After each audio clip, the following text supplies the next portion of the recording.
Olá!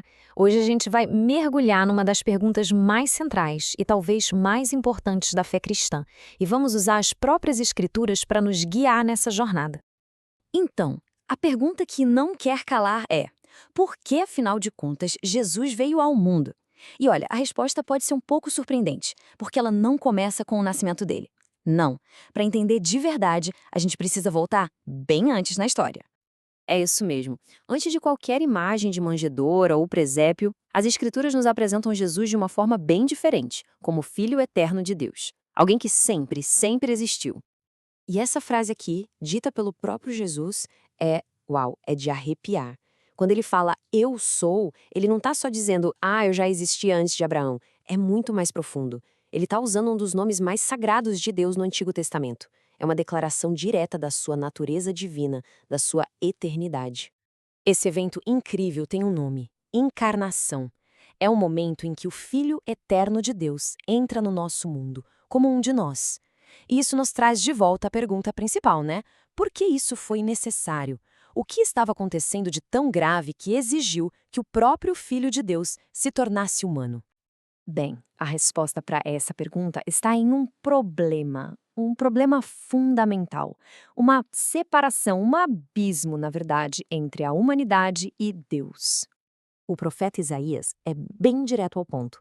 Ele identifica a causa dessa separação como iniquidade, ou o que a gente chama de pecado. E não é só uma questão de cometer um erro aqui ou ali. Pensa nisso como uma barreira real, uma fratura exposta no relacionamento entre o Criador e a sua criação. E essa barreira, essa fratura, tem uma consequência e ela é pesada. O apóstolo Paulo define essa consequência de forma bem clara: morte. Mas calma, não é só sobre a morte física. É algo mais profundo.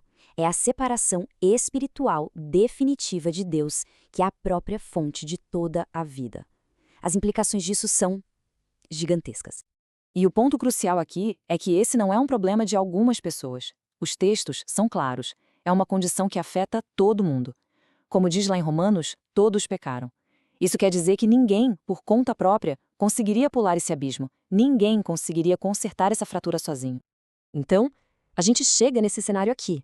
De um lado está a humanidade, separada e de frente para essa consequência final. Do outro lado, Deus, que é perfeitamente santo e por sua própria natureza não pode ter comunhão com o pecado. O resultado? Um abismo que parece impossível de cruzar. Mas a história não acaba aqui, nesse beco sem saída. É agora que a narrativa dá uma virada de 180 graus e entra em cena um plano de resgate, um plano absolutamente surpreendente. Pensa bem, diante de um problema que parecia não ter solução nenhuma, a iniciativa partiu de quem? Do próprio Deus. Não foi a humanidade tentando construir uma escada para chegar até o céu. Foi Deus quem desceu para construir a ponte até nós. E o que moveu tudo isso? Qual foi o motivo? Talvez a passagem mais conhecida de toda a Bíblia responda. O motor por trás de tudo foi amor. Mas não amor abstrato, sabe? Um amor que age, um amor que se doa, que se sacrifica. Um amor que deu o que tinha de mais valioso. E é super importante entender isso. O objetivo não era vir para condenar um mundo que já estava perdido. Pelo contrário. O versículo logo em seguida deixa isso bem claro. A missão era de resgate, de salvação. Era para nos tirar do problema, não para apontar o dedo.